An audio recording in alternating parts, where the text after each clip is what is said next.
Despite its low reception both at the box office and critical score, this is hands down my favorite MonsterVerse movie. Hello everyone, welcome back to another video. My name is Matthew, and today we're back continuing our repertoire of S.H. MonsterArts re-reviews for the 2025 HD remasters. Today we're taking a look at the S.H. MonsterArts Godzilla 2019 original release version, not any of the repaints like the night color version, the event exclusive, the New Empire, the versus Kong, the burning, the poster. Although those are pretty damn cool, this is, to my knowledge, the only base 2019 Godzilla that actually exists on the market from MonsterArts, because every other repaint, including the night color version, which I think was exclusive to the Tamashii store or something like that, had colored dorsal plates. This is the only incarnation of the MonsterArts Godzilla 2019 sculpt that does not have any color on the dorsal plates, at least like base on base. So, getting a little fuzz out of the way. This is a figure that I originally had wanted back in 2019, but just due to money problems and availability issues, I was never able to get my hands upon, and I thought for all those years I would actually never be able to get it. Until earlier this year, where I was able to snag down a lot featuring this and the S.H. MonsterArts 2002 Godzilla for a pretty fair price altogether. And so I pretty much snagged them both up, and yeah, I managed to actually get this figure, which is something I've wanted for a little while now. And I'm actually happy to say I'm a proud owner of a MonsterArts 2019 Godzilla. But really taking a up-close critical review, is this guy really worth the 6-year wait? Or do you guys think I should have just skipped down on this thing and went with the high out? Let's find out. The first thing we're going to be taking a look at is the accessories. Now, it should be kind of worth noting that nearly every single iteration of the Godzilla 2019 sculpt had accessories. Just to relay it here, the poster version had accessories. Burning Godzilla, I don't think had any. Unless I'm wrong. The Night Combat, whatever it's called version, that one had like displayed hands, same with the GVK variant, and I think the New Empire one went back to basics, what this guy included.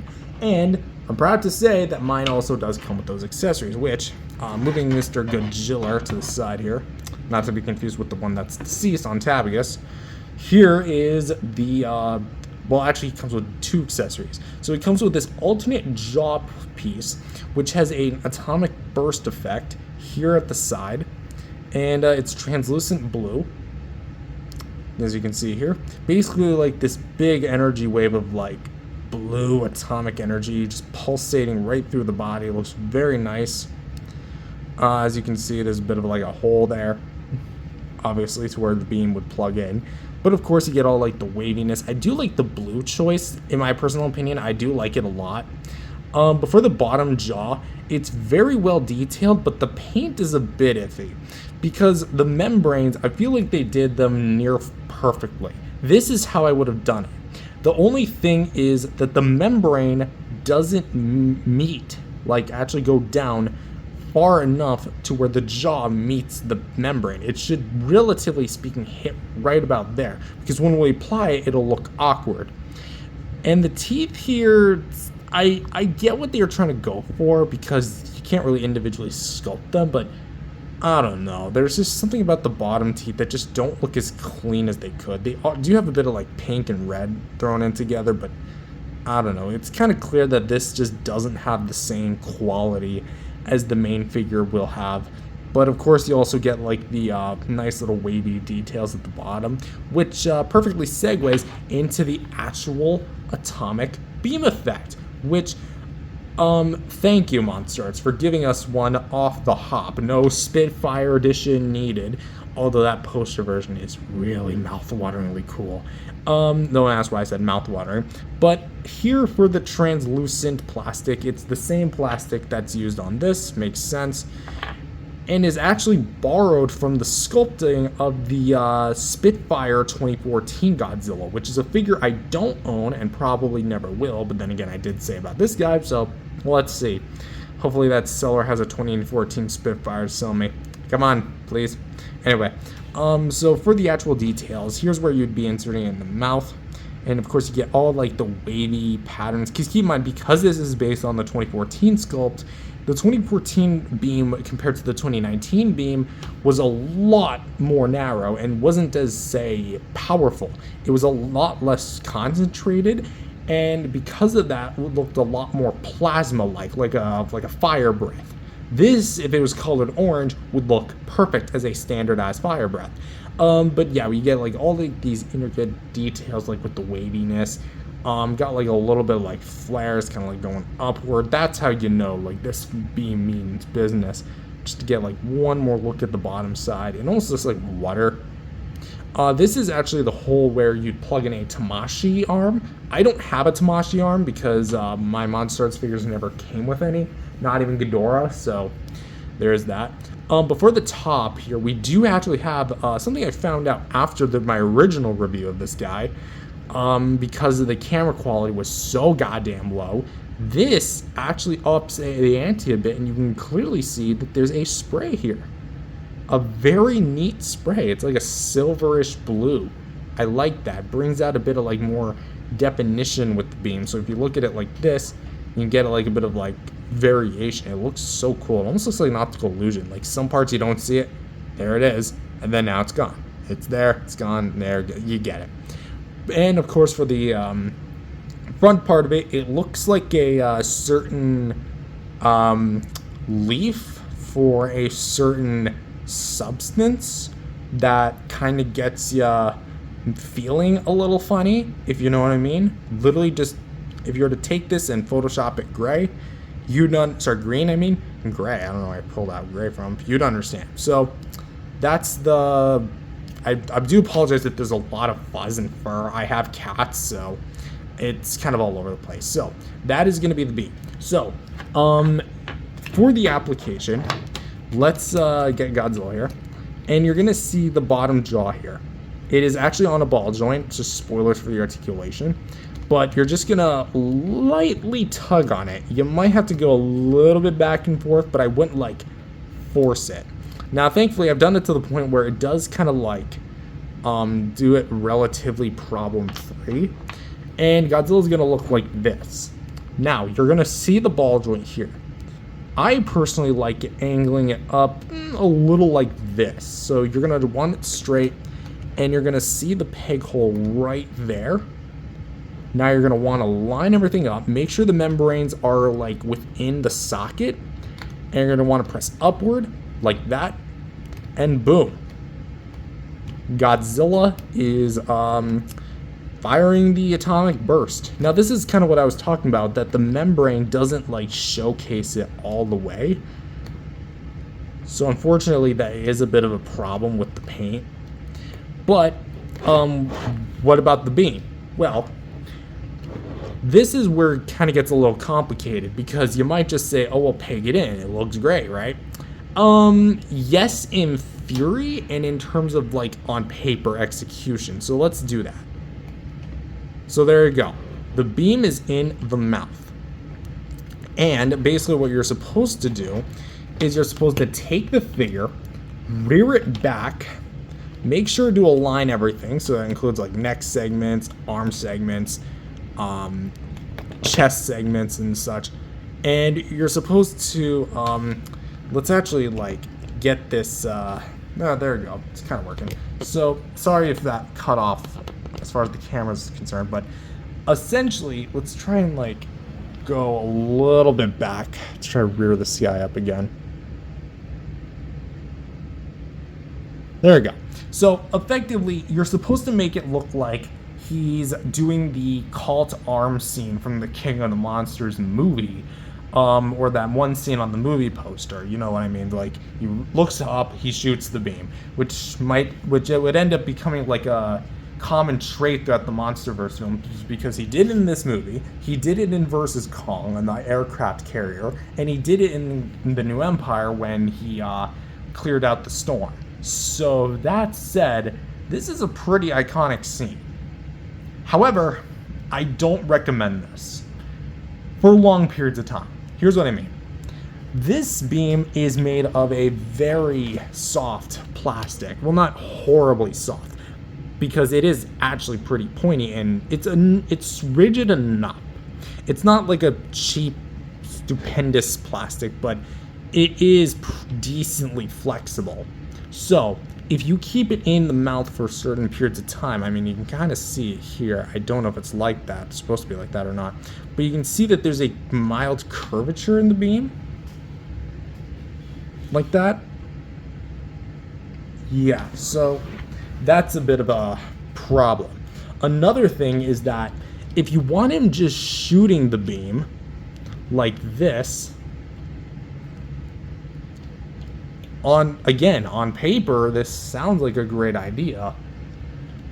But again, the jaw, because of the way that the mouth is sculpted and the fact that it doesn't come with an arm to support the beam, this doesn't look right, because Godzilla's mouth is open way too wide and the beam is way too heavy.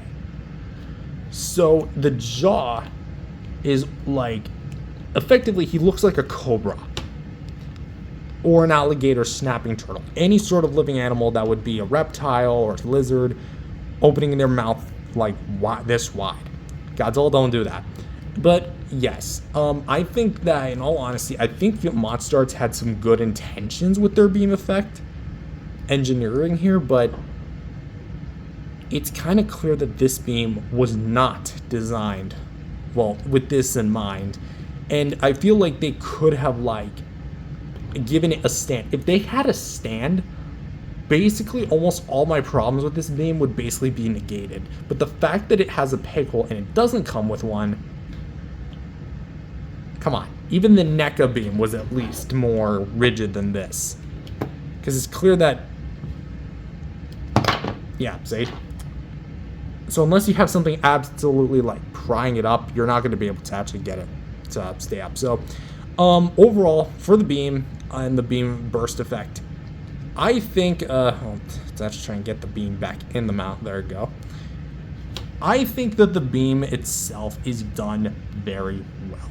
As an accessory, though, not very much.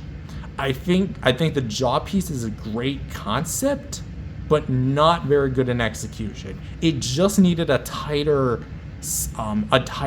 connection to the jaw itself, like to the head. And I think while you're at it, just throw in a clear stand, man. Or you can follow my tutorial a few years ago that I made about having to make a beam. Psst, you literally just super glue a piece of hot glue stick onto a piece of cardboard.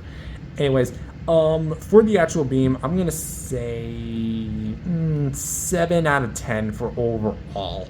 Again, it has a really nice display presence, but it's not meant for long-term use. And so finally, this brings us to the actual figure, which, spoilers, is not going to be one-to-one with the movie. I know. It's kind of impossible for a figure to be one-to-one, because when you're engineering a figure, you also have to make sure to, like, make it manufacturable or something.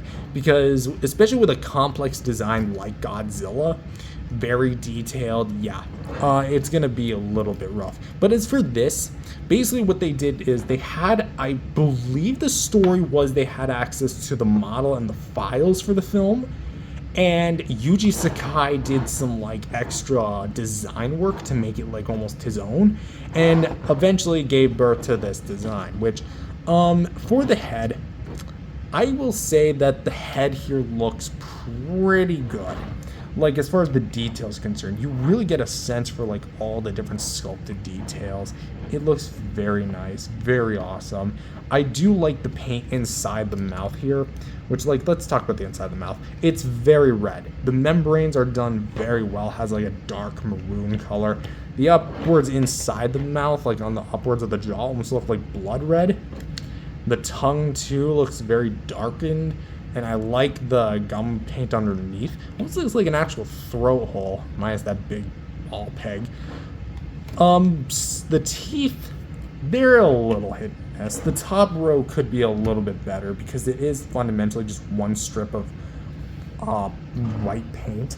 And the bottom teeth, I feel like, have a much better idea, but still not quite there to really be, you know, of something you would expect from MonsterArts. A lot more of that more sporadic white teeth the kind of had from the 2014 do be carrying a little bit, but it's not as messy as that figure was.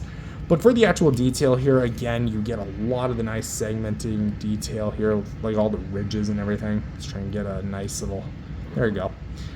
I love all like the bumps and crevices along the face, the nostril, the snout itself. The eyes are a little bit iffy because like from the front they look derpy as hell. But on their own, I would actually say, let's actually see if we can get like a very cool like look at the eye. There you go. I'm zooming in like 12 times right now. That's what the eyes look like. Let's get this in. There you go. Look at the detail in that. You can actually like see a bit. Like just look at that. Alright, let's zoom back out. There we go. Anyway, so for the detail work here at the back of the neck, you can see where the dorsal plates start. And of course it's divided into multiple sections.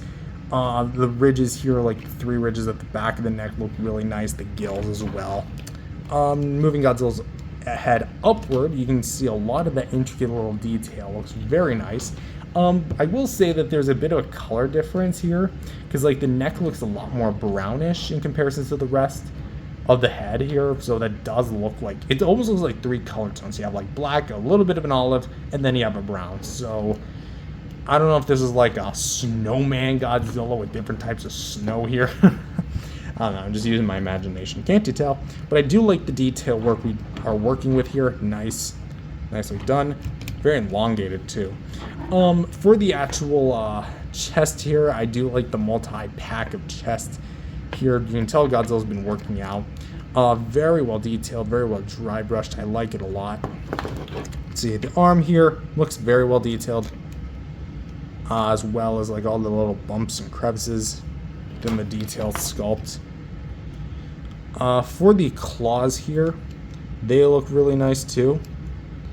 As you can see, there's really not a lot to the actual like detail work as far as the paint is concerned, because it's kind of mainly kept it like a focused or grounded look, because you can tell that there's a bit of a wash or like a dry brush in some parts of the figure. But the problem here is that a lot of it doesn't really seem to match up with each other.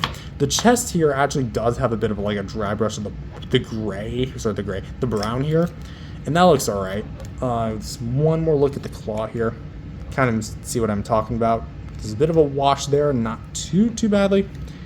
Godzilla's waist, I know I'm criticizing someone's waist here. It doesn't look that great. It almost looks like he's wearing like overalls or something. But for the dorsal plates here, these are probably the best part of the actual sculpting paints, because they're so close to the movie design. You can really see like how well detailed these things are. They just look so good and so accurate. There's, relatively speaking, not much to the paint because it's kind of more one tone. But again, you just get all that detail. It looks really crisp. Let's go one back, run that back to the other side. There you go.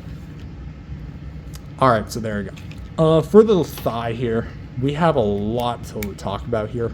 A lot of the more like intricate segments of the detail. Thighs here, the crotch here looks actually pretty decent. The waist here again looks pretty damn sweet, all things considered. You can get a nice like amount of detail here. Looks pretty nice. All like the kind of like diamond-esque shapes here, more towards the lower leg, look really nice. And of course you get the mean 4-toed feet. Like, look at the detail work here. That looks really nice. Little piece of fuzz. Damn it. If I had one criticism, though, I would have appreciated some more, like, a bit of vibrancy here. Because, again, it does look a bit one note, like a bit of, it looks a little dry for my like. I get it's a bit more realistic, but I felt like this figure could have used something that the mechagodzilla 2019 had, which was a little bit more dry brush and consistency. And speaking of consistency thereof, the tail, which is completely mismatched across the board with its color, because some parts are darker than others, but for the actual design of it, very close. I love the new look of the tail here. Well, new if you consider like 6 years, depending on your definition of that, but this looks really nice. I love the detail work here. It looks very crisp, very neat. Let's just go like this, just again, just examining all the detail here. So, okay, one last look here. So, one last view. This side,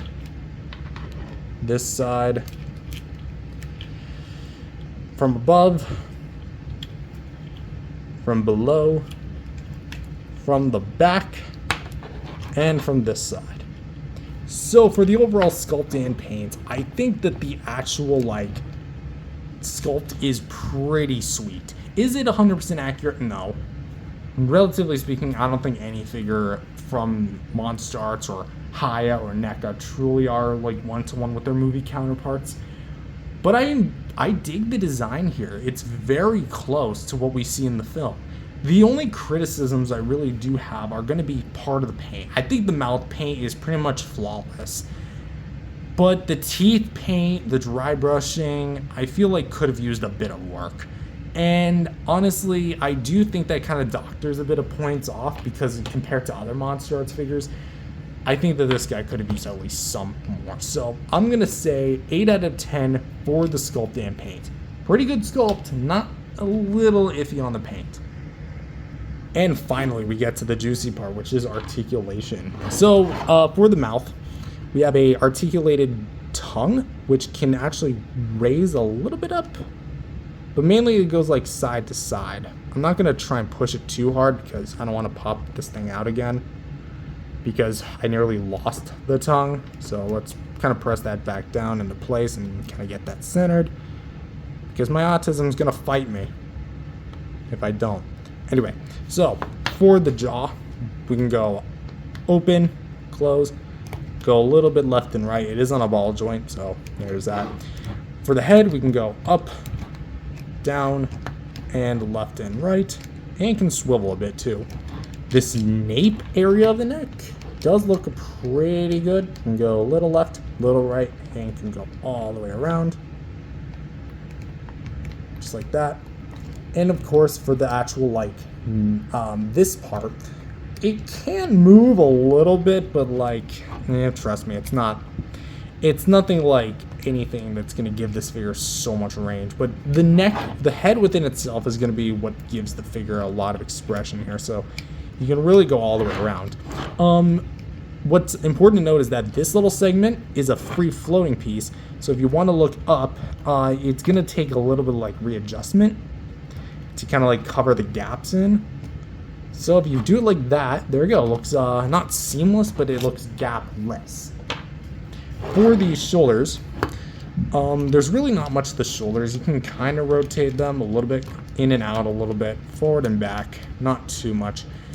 The elbows, however, you can actually bend pretty far out, and can bend in and swivel here and there.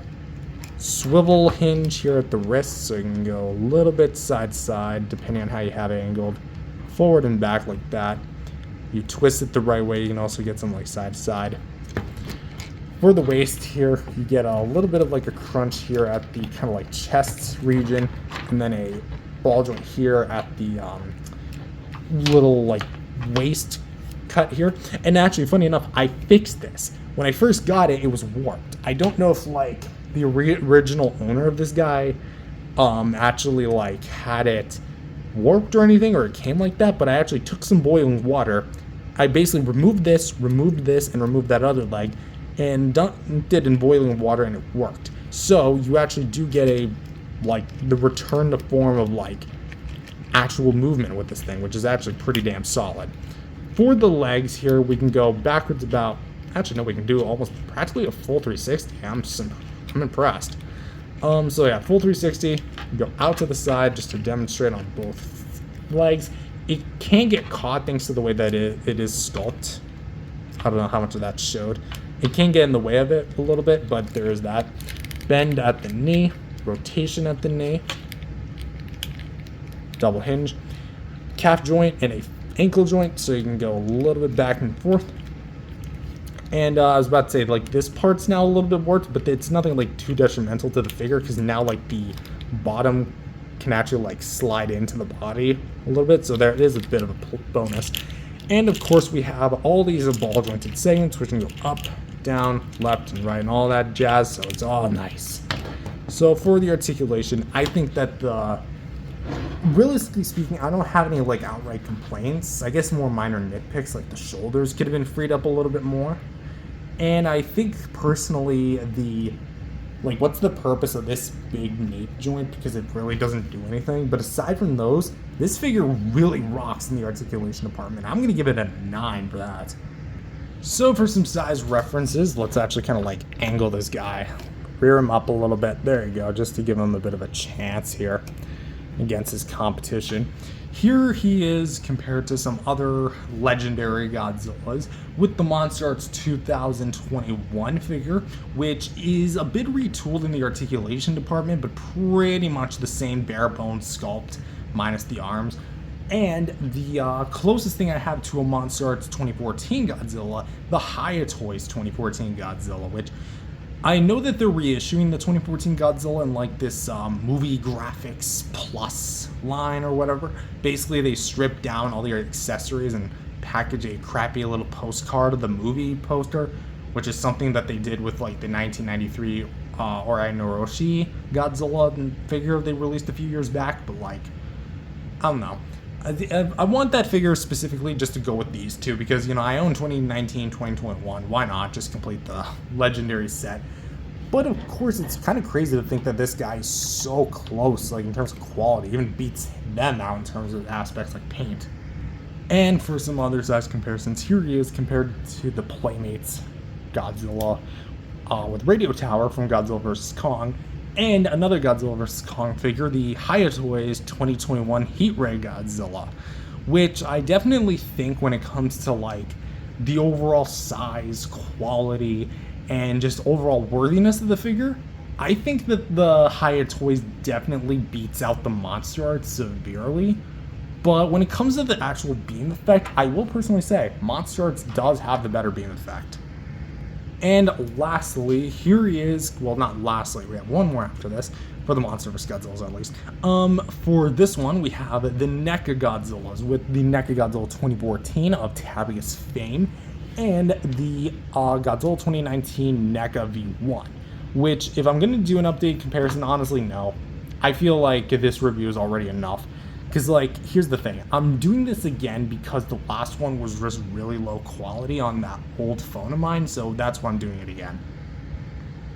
And finally, here he is compared to some Toho Godzilla 6-inch figures with the NECA 1989 Godzilla from Godzilla vs. Biollante, the standard edition. And I'm kind of curious, how does he look with this beam? Actually looks pretty cool. And the S.H. MonsterArts Godzilla 2002, which we just took a look at from against Mechagodzilla.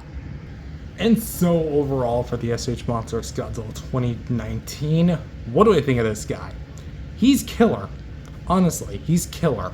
He has a lot of great aspects about him that I love. Nothing I outright despise, but I just think that some parts could be improved upon. For example, the beam connection, maybe something that's the one thing I probably just dislike. But realistically speaking, I love the rest of this thing. The sculpt on the beam looks amazing. I love the inclusion of the jaw accessory, if it was done a little bit better as well. And the articulation just absolutely kicks butt. And I also love the sculpt work on this thing. The paint job could be a little bit tightened up, but overall, I think that this figure is at least worth used. Good. If it's in a good condition, like mine is, awesome.